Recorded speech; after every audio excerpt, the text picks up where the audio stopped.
Bonjour à tous, nous poursuivons aujourd'hui avec la 5e Mishnah du 6e Pérec. La Mishnah nous enseigne que si quelqu'un a loué les services d'un âne pour transporter de la marchandise, même s'il va garder le même poids de ce qui avait été prévu à l'avance, mais s'il augmente dans le volume peut causer un dommage à la bête. Et la Mishnah s'explique, c'est que normalement un âne peut transporter le volume d'un léter de blé. Léter, c'est une mesure de l'époque qui est équivalente à 30 CA, c'est aussi une mesure de l'époque. Donc un âne peut transporter jusqu'à 30 léters. 30 léters, c'est un volume de blé.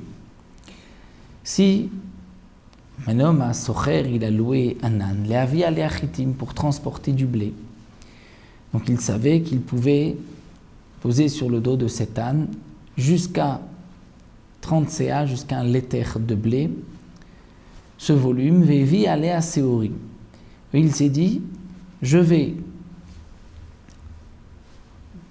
transporter du blé, de l'orge, cette fois-ci pas du blé mais de l'orge, et il décide de rajouter sur le volume, mais il veut garder le même poids, c'est-à-dire le poids de 30 CA de blé qui correspond à tant de kilos. Il va mettre autant de kilos de blé, mais puisque le blé est plus léger, donc le volume sera plus important, le volume sera plus conséquent, et il ne mettra pas juste un léter d'orge.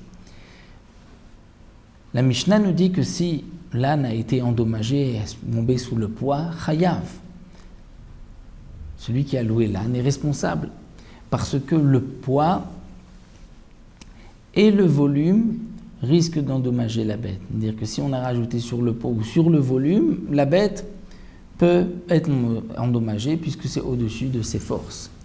De même, s'il avait prévu de transporter tevoa de la récolte, Vevi alea teven, il a décidé de transporter de la paille. C'est vrai que la paille est plus légère. Donc il a voulu calculer, il s'est dit, puisque la tevoa, la bête peut porter un léter de blé, ce léter de blé correspond à tant de kilos, je vais mettre tant de kilos, mais de la paille. Et puisque la paille est plus légère, donc il devra augmenter le volume, s'il veut garder le même poids. Et si la bête a été endommagée, chayav. Pourquoi? Parce que le volume est aussi dur pour la bête que le poids, que les kilos.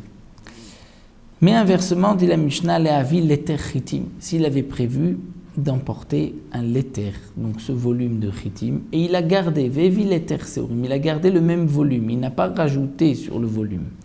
Il n'a pas calculé le poids, il a gardé le même volume de 30 CA. Et la bête a été endommagée, pas tour, parce que il a mis le même volume, et au contraire, dans le poids, il a allégé la bête, donc il n'est pas tour. Vimosif al masao, et s'il a rajouté sur le masao, c'est-à-dire sur le volume, là il est responsable.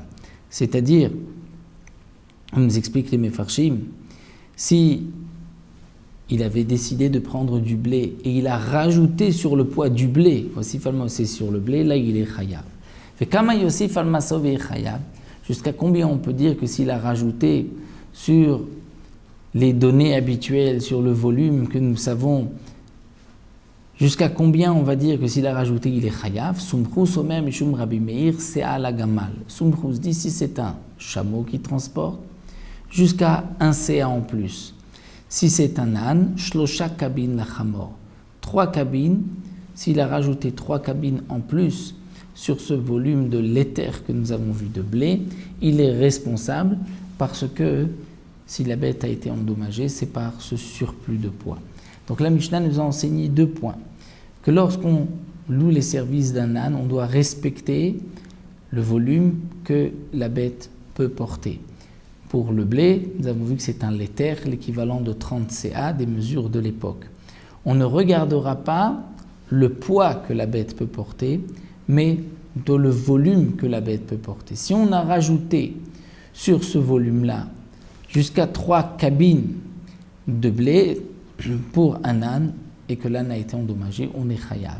Et si on a rajouté dans le volume, qu'on a mis de l'orge, c'est-à-dire pour le même poids qu'un liter de blé, donc on a rajouté dans le volume de l'orge, là aussi on est chayav, on est responsable si la bête a été endommagée. Nous nous arrêtons ici et on poursuivra avec la 6e Mishnah, qui est un autre sujet, un nouveau sujet.